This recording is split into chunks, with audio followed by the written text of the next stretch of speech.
नमस्कार दोस्तों, आज की छोटी सी कहानी है सबसे कीमती उपहार।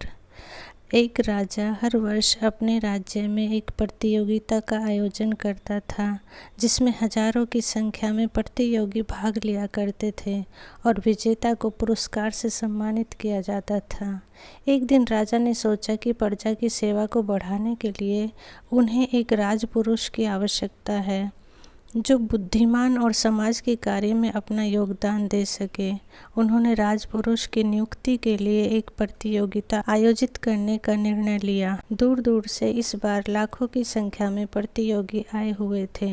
राजा ने इस प्रतियोगिता के लिए एक बड़ा सा उद्यान बनवाया था, जिसमें राज दरबार की सभी कीमती वस्तुएं थी। हर प्रकार की सामग्री उपस्थित थी, लेकिन किसी भी वस्तु के सामने उसका मूल्य निश्चित नहीं किया गया था।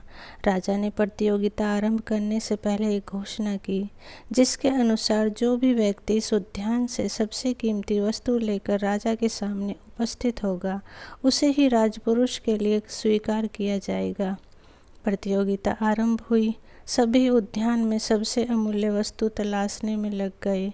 कई हीरे जवाहरात लाए, कई सोने चांदी, कई लोग पुस्तकें तो कोई भगवान की मूर्ति, और जो बहुत गरीब थे वे रोटी, क्योंकि उनके लिए वही सबसे अमूल्य वस्तु थी। सब अपनी क्षमता के अनुसार मूल्य को सबसे ऊपर आंकते हुए राजा के सामने उसे उपस्थित करने में लगे हुए थे। तभी एक नौजवान राजा के सामने खाली हाथ उपस्थित हुआ। राजा ने सबसे प्रश्न करने के उपरांत उस नौजवान से प्रश्न किया, अरे नौजवान, क्या तुम्हें उस उद्यान में कोई भी वस्तु अमूल्य नजर नहीं आई? तुम खाली हाथ कैसे आए हो? नौजवान ने कहा, राजन, मैं खाली हाथ कहाँ आया हूँ, मैं तो सबसे अमूल्य धन उस उद्यान से लाया हूँ। नौजवान बोला, तुम क्या लाए हो? राजा ने पूछा। मैं संतोष लेकर आया हूँ महाराज। नौजवान ने कहा, क्या संतोष इनके द्वारा लाई गई इन अमूल्य वस्तुओं से भी मूल्यवान है? राजा ने पुनः प्रश्न किया। जी हाँ राजन, इस उद्यान में अनेकों अमूल्य वस्तुएं हैं, पर वे सभी मनुष्य को क्षण भर के लिए सुख की अनुभूति प्रदान कर सकती हैं।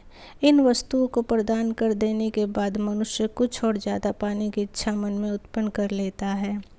अर्थात इन सब को प्राप्त करने के बाद इंसान को खुशी तो होगी, लेकिन वह क्षण भर के लिए होगी। लेकिन जिसके पास संतोष का धन है, संतोष के हीरे जवाहरात हैं, वही मनुष्य अपनी असल जिंदगी में सच्चे सुख की अनुभूति और अपने सभी भौतिक इच्छाओं पर नियंत्रण कर सकेगा। नौजवान ने शांत स्वर में उत्तर देते हुए कहा। नौजवान को लाखों लोगों में चुना गया और उसे सम्मानित कर राजपुरुष के लिए नियुक्त किया गया। तो दोस्तों, इस कहानी से हमें शिक्षा मिलती है कि जीवन में सबसे बड़ी संपत्ति संतोष धन है। सब्र संतोष से जीवन में सब कुछ प्राप्त हो जाता है जो होना चाहिए। दोस्तों, कहानी अच्छी लगी हो तो प्लीज़ लाइक, शेयर और सब्सक्राइब करें। Thank you.